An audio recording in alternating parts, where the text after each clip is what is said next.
আসসালামু আলাইকুম। রায়হান স্মার্ট সাপোর্টের পক্ষ থেকে আপনাদের সবাইকে স্বাগতম। আজকের এই ভিডিওতে আমরা দেখব কিভাবে কন্টেন্ট মনিটাইজেশন পলিসি ইস্যুটা রিমুভ করতে হয়। আপনার স্বপ্নের পেজ অথবা প্রোফাইলে যদি এই কন্টেন্ট মনিটাইজেশন পলিসি ইস্যু থেকে থাকে, তাহলে সেটা আপনি কিভাবে রিমুভ করবেন, আজকের এই ভিডিওর মাধ্যমে আমি স্টেপ বাই স্টেপ দেখিয়ে দেব। তো চলুন শুরু করা যাক। এজন্য প্রথমে আপনি কন্টেন্ট মনিটাইজেশন পলিসি এই লেখাটার উপর একটা ক্লিক করবেন। ক্লিক করার পরে একটু ওয়েট করবেন, এটা লোড হবে। লোড হলে আপনি নিচের দিকে চলে যাবেন। নিচের দিকে আসার পরে এখানে আপনি দেখতে পাচ্ছেন যে পার্টনার মনিটাইজেশন পলিসি, এটার উপরে একটা ক্লিক করবেন। ক্লিক করার পরে আবার আপনি নিচের দিকে চলে যাবেন। স্ক্রল করে নিচের দিকে আসার পর এখানে আপনি দেখতে পাচ্ছেন ওয়াজ দিস ইনফরমেশন হেল্পফুল, এখান থেকে আপনি নোতে ক্লিক করবেন। নোতে ক্লিক করার পরে এখানে তিনটা অপশন আসবে, এখান থেকে আপনি এইটাতে ক্লিক করবেন, দ্য সলিউশন ডাজন্ট ওয়ার্ক, এই 2 নাম্বারটাতে আপনি একটা ক্লিক করবেন। তারপর এখানে একটা আপনি মেসেজ লিখবেন। তো আমি এই মেসেজটা আমার ডিসক্রিপশন বক্সে বা কমেন্ট বক্সে দিয়ে দেব, আপনি দেখে এখানে পেস্ট করে দিবেন। তো এখানে আমি পেস্ট করে দিলাম। তো পেস্ট করার পরে এটা যেহেতু আমার পেজ, তো আমি এখানে পেজ লিখে দিয়েছি। আপনার যদি প্রোফাইল থাকে তাহলে এই পেজ লেখাটা কেটে এখানে প্রোফাইল লিখে দেবেন, এবং এর ভিতরেও দেখবেন যে পেজ লেখা আছে, সেখানে পেজটা কেটে প্রোফাইল লিখে দেবেন। এবং এই যে এখানে আমার পেজের নামটা দেওয়া আছে, আপনার এখানে আপনার পেজের নামটা লিখে দেবেন এটা কেটে। তো এখান থেকে আপনি সাবমিটে ক্লিক করবেন। সাবমিটে ক্লিক করার পরে একটু ওয়েট করবেন। ওয়েট করার পরে তারপর আপনি এই যে 3 ডট আইকন, এখানে ক্লিক করবেন। এখানে ক্লিক করার পরে 3 ডট আইকন এখানে ক্লিক করবেন। এখান থেকে আপনি সাপোর্টে ক্লিক করবেন। তারপরে সাপোর্ট থেকে এখান থেকে আপনি যাবেন মনিটাইজিং কন্টেন্ট, এখানে ক্লিক করবেন।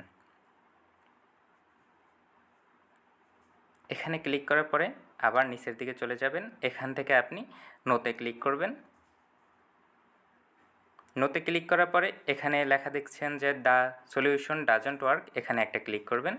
তারপর এখানে আবার সেম মেসেজটাই আপনি পেস্ট করে দিবেন। তো এই মেসেজটা আপনি এখানে পেস্ট করে দিলেন।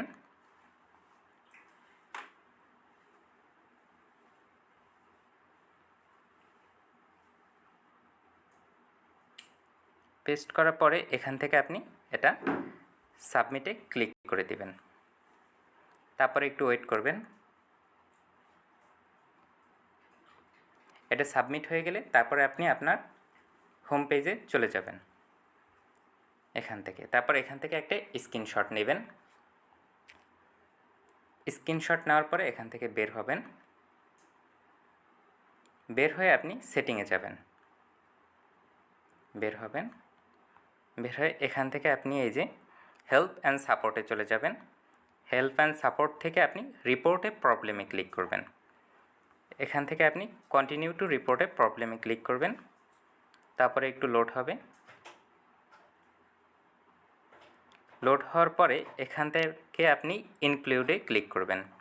তারপর এখান থেকে আপনার যদি পেজ হয় তাহলে আপনি পেজটা খুঁজে বের করে নেবেন। এই যে পেজ, ক্লিক করার পরে তারপর এখান থেকে আপনি যে স্ক্রিনশটটা নিয়েছেন সেটা আপলোড করবেন।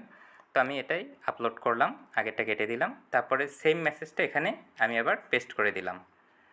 দেওয়ার পরে এখানে এক্সট্রা একটা আপনাকে যে কাজটা করতে হবে, এখানে আপনি আপনার একটা ইমেল অ্যাড্রেস দিয়ে দিবেন। তো এখানে আমি আমার একটা ইমেল অ্যাড্রেস দিয়ে দিলাম।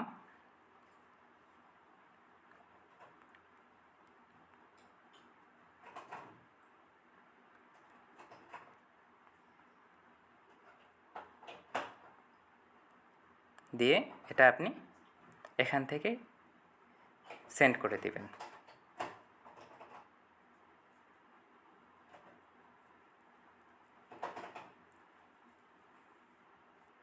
সেন্ড হয়ে গেলে তারপর 1 থেকে 2 দিন ওয়েট করবেন। 2 দিন ওয়েট করার পর যদি আপনার এই সমস্যাটা সমাধান না হয়, তাহলে আপনি আপনার ফেসবুক পেজে 2টা লাইভ করবেন 15 থেকে 20 মিনিট করে। লাইভ করার পরে আশা করা যায় আপনার সমস্যাটা সমাধান হয়ে যাবে। ধন্যবাদ সবাইকে।